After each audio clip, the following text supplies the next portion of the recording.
Donc aujourd'hui, pour changer un petit peu, petit tuto sur le montage de poignées chauffantes. Donc moi je vais vous montrer les poignées que j'ai choisies. Donc ce sont les Technoglobe Gold. Alors pourquoi j'ai choisi celle-là? Tout simplement parce que elles ont le boîtier de commande ici intégré à la poignée gauche. Ce que je trouve plus pratique et plus esthétique que les nombreux boîtiers déportés qu'on trouve sur les autres marques.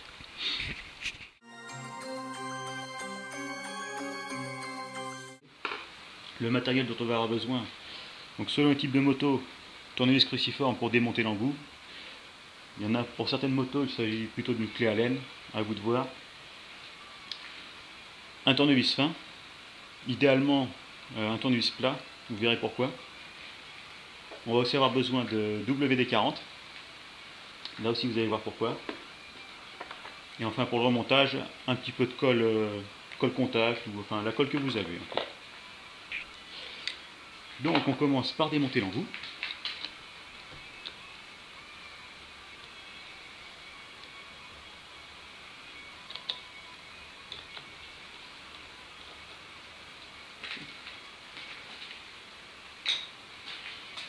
Ensuite justement on prend un petit tournevis et on le passe dans la poignée le plus loin possible. Faut forcer quand même, hein, c'est collé. Ensuite un petit coup de WD-40. Si j'y arrive. Voilà. Et on fait glisser le tournevis tout le tour de la poignée et voilà. Et la poignée est toute seule.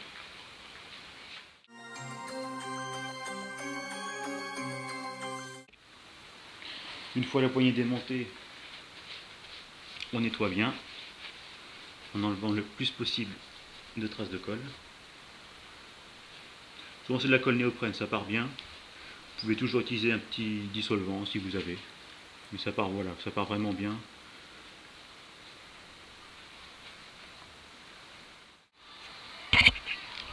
Donc pour le côté droit, c'est le même principe. Avec en plus, comme on peut le voir là, il y a un petit rebord en fait. Bon là j'ai commencé à le tailler. Et voilà. Il y a un petit rebord. Donc l'idéal c'est quand même de le faire sauter parce que la poignée autrement risque de ne pas passer. Vous allez vous retrouver avec un espace tout moche entre les deux. Donc pour le faire sauter, bah, vous y allez au cutter.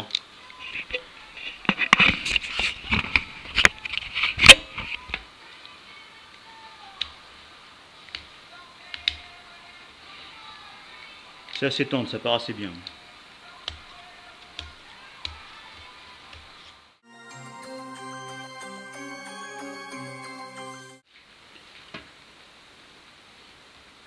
Donc, comme vous pouvez le voir, l'ancienne poignée est très flexible, on peut facilement l'écraser.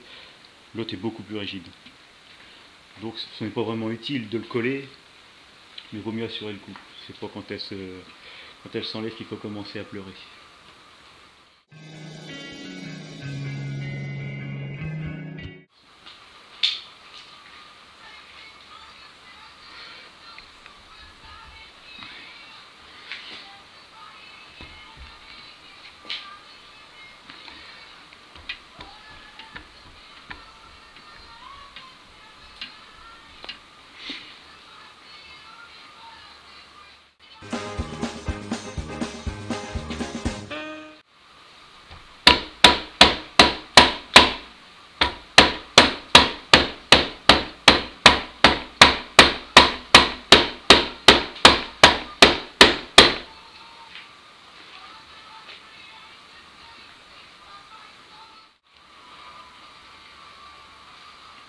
Et donc voilà, il faut l'emmancher à force. Vraiment, donc vous prenez un petit marteau, si possible en plastique. Voilà. Avec quelque chose au bout pour protéger. Moi j'ai utilisé un petit chiffon, voilà. Faut quand même forcer pas mal, mais après vous voyez, là ça tient. On peut y aller. Même pas besoin de coller pour ceux qui n'ont pas de colle.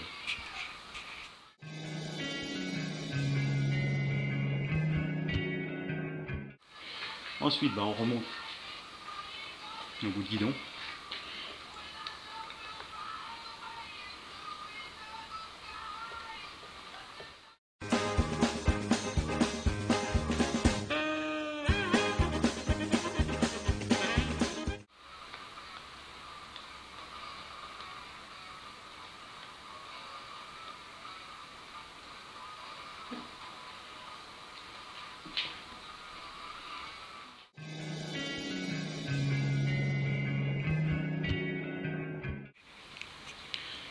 Donc une fois que le petit rebord est complètement sauté, on va emmancher la poignée.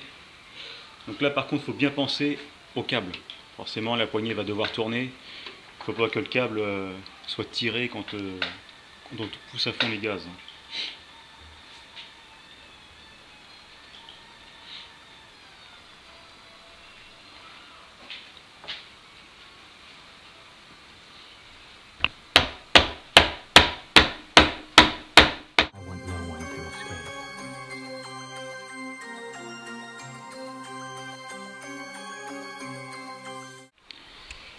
Donc maintenant que les poignées sont montées, les câbles, on va passer au câblage. Donc pour le câblage, donc on a besoin forcément du faisceau des poignées. Donc on voit qu'il y a une cosse à œil sur le moins. On rajoutera une cosse normale sur une cosse femelle sur le plus. Donc pour le câblage, on va avoir besoin donc électrique forcément. On va avoir besoin d'un connecteur autodénudant, qu'on appelle aussi cosse voleuse ou cosse vampire.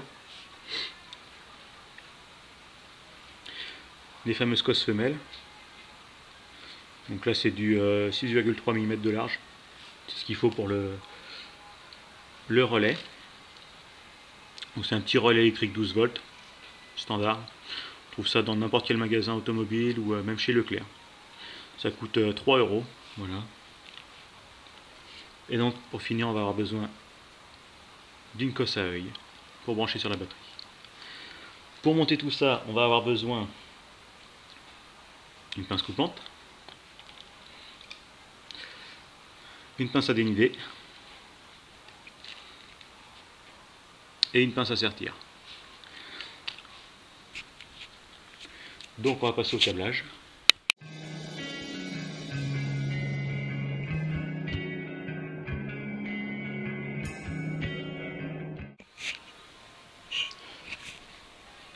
Donc là pour le câblage on a plusieurs solutions. On pourrait se repiquer directement sur le faisceau sous la selle, juste ici. Moi je trouve que le plus simple c'est carrément d'aller jusque dans le support de plaque où on a vraiment tous les câbles ici. Alors après lequel choisir? C'est vrai que là il y a beaucoup de câbles. Alors déjà là il y a le bleu et le orange, faut pas y toucher. Ce sont les clignotants, donc si vous voulez vos poignées marchent en permanence, vaut mieux éviter quoi. Sinon elle va marcher que quand les clignotants sont mis, pas terrible. Ensuite on a les deux prises blanches là. Il y en a une, je sais pas si on voit, 3 câbles, et l'autre qui a 2 câbles. Alors les 3 câbles, c'est le feu arrière. Feu arrière et stop. Là c'est pareil, on a une chance sur 2 de se tromper, même presque 2 chances sur 3. Soit on tombe sur le neutre, soit on tombe sur le feu de position, soit on tombe sur le feu stop. Si on se branche sur le feu stop, forcément ça va pas marcher, seulement quand on freine, c'est pas le top non plus. Bon, pour moi le plus simple c'est de se brancher ici sur l'éclairage de plaque. Donc sur le plus. Maintenant, mon 2 câbles commencent à voir lequel est le plus. Ah ben, on va le voir, il suffit déjà de débrancher la prise et de tester avec un multimètre. Je vais vous montrer ça tout de suite. Donc pour savoir lequel est le plus et lequel est le moins, un multimètre. Un multimètre, donc on va mettre le moins au moins de la batterie, ici. On va régler le voltmètre sur 20, forcément c'est du 12 volts la batterie. Et on revient à notre prise de support de plaque là, qui est débranchée.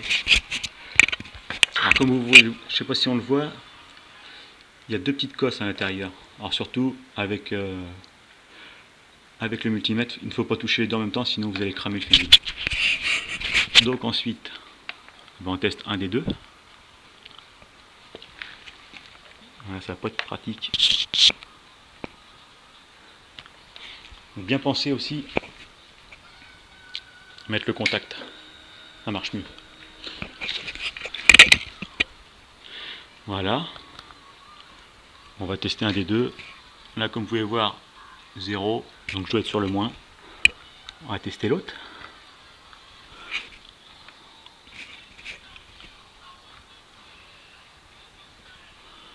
Saloperie.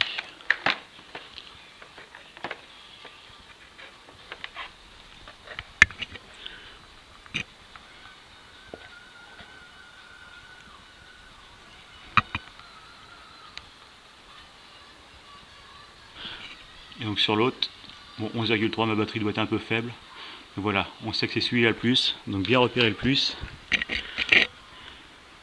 Hop. Donc ici c'est le câble bleu, il me semble. Donc maintenant on va voir comment brancher le relais et la prise les prises qui vont avec. Donc par sécurité, tant qu'on travaille sur l'électrique, il vaut mieux débrancher la batterie. Ça évite tout court-circuit, ça évite de flinguer sa batterie, son faisceau, tout ce qui peut être flingué électriquement.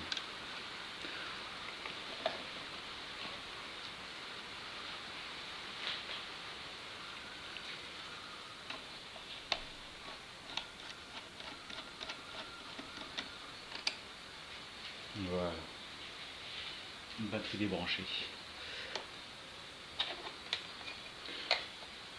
Donc maintenant on va brancher le petit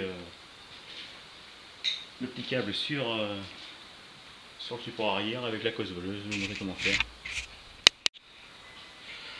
Donc pour brancher le petit connecteur autodénudant, vous pouvez voir il y a un sens. Donc là il y a une fente sur le côté. C'est là qu'il faudra passer le câble du faisceau de la moto. Et dans l'autre en fait on peut mettre un câble en butée. Là on voit il y a une butée. Donc c'est là qu'il faudra passer le câble qui ira jusqu'au relais qu'on va rajouter justement.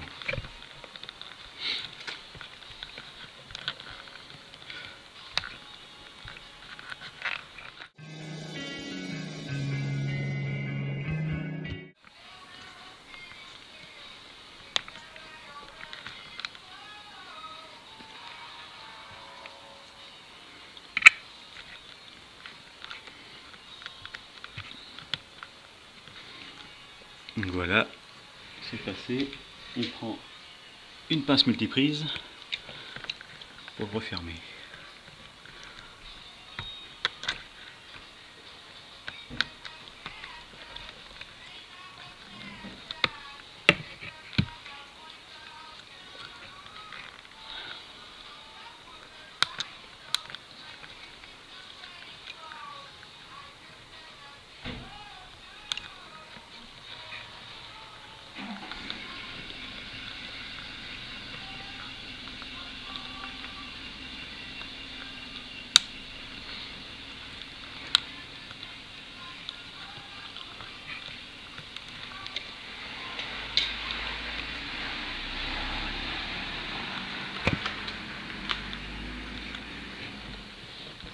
Il suffit de vérifier que le câble tient bien. Voilà, là c'est posé. Donc maintenant que le câble est serti, est passé voilà, jusqu'au niveau de la batterie à peu près. Personnellement moi je vais caser mon relais juste ici, il y a la place. Juste à côté des autres relais, voilà, ça ne gênera pas. On prend d'assez long de câble. On coupe. Ensuite on va dénuder.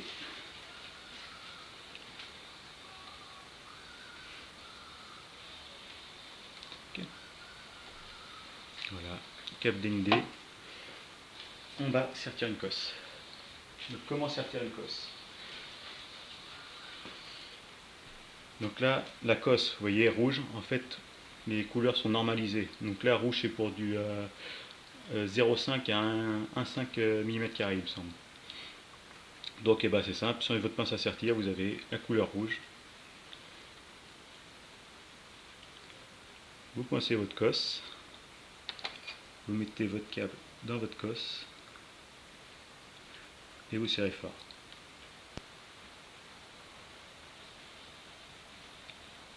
Et voilà. Bien vérifier que ça tient. Voilà, c'est parfait. Donc on va faire la même chose pour les câbles qui vont du moins jusqu'au relais, du plus jusqu'au relais, et sur le plus des poignées chauffantes. Là vous allez vous demander pourquoi rajouter un relais. C'est vrai qu'on pourrait tout simplement ajouter une cosse à œil sur le faisceau des poignées chauffantes fournies et puis basta, brancher sur la batterie. Oui, ça fonctionnerait très bien, c'est vrai. Ce serait beaucoup plus simple et vraiment on ne s'emmerderait pas à faire tout ce bricolage.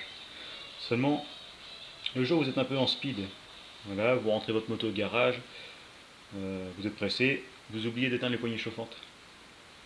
Elles vont continuer à chauffer, forcément.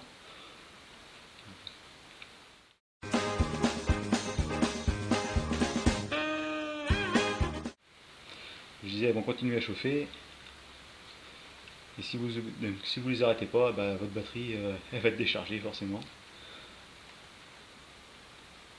Et le lendemain, bah, pour repartir, vous l'aurez dans le cul, tout simplement.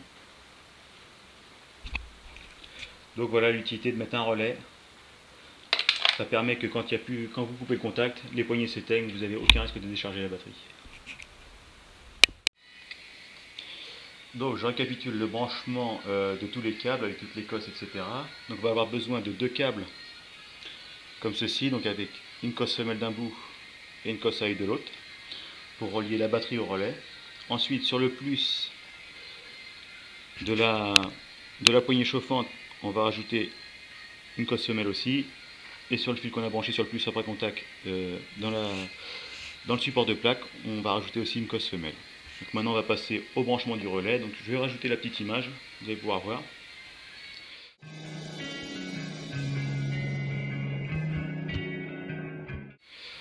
Donc le plus, voilà, le relais comme je l'ai dit, hein, c'est indiqué à côté des pattes, donc vous ne pouvez pas vous tromper. Hein. Donc là par exemple, ce fil là que j'ai dans la main, c'est le plus batterie, donc on va le mettre sur le 30 ici, on branche. Le moins, pardon, c'est le plus après contact celui-là, sur le 86, voilà. Donc le plus après contact sur le 86, le moins de la batterie sur le 85.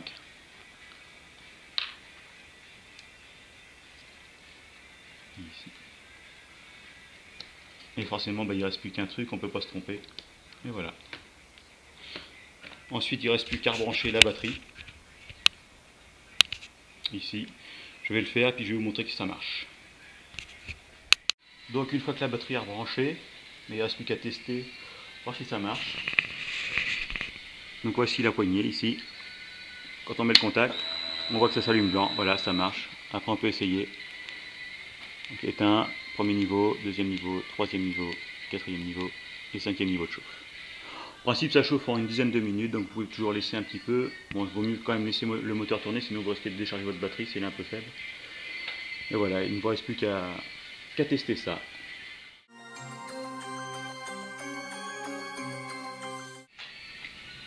Donc la dernière petite chose qui reste à faire pour finir le montage, c'est faire un truc un petit peu plus propre au niveau des câbles, ne pas laisser à traîner. Donc moi voilà, c'est déjà fait. J'ai rajouté un collier ici, un collier là pour bien tenir tous les câbles qui passent. Ensuite je les ai fait passer sous mon réservoir. Donc ici scotché avec le faisceau existant déjà, passer sous le réservoir jusqu'au niveau de la selle. Donc moi je l'ai attaché juste ici. Je ne sais pas si on voit très bien. Ici pour quand même avoir accès au fusible intégré au faisceau. Donc voilà, avec un petit collier ici, vous voyez, on le voit à peine. Une fois que tout est fermé, tout est invisible, je vais vous montrer ça tout de suite. Donc voilà, comme vous pouvez le voir, une fois que tout est remonté, on ne voit même pas que c'est des poignées chauffantes. Il faut vraiment avoir l'œil en voyant le câble en dessous ici. Autrement, voilà, aucun fil qui dépasse. C'est vraiment, voilà, je vais faire un travail très propre.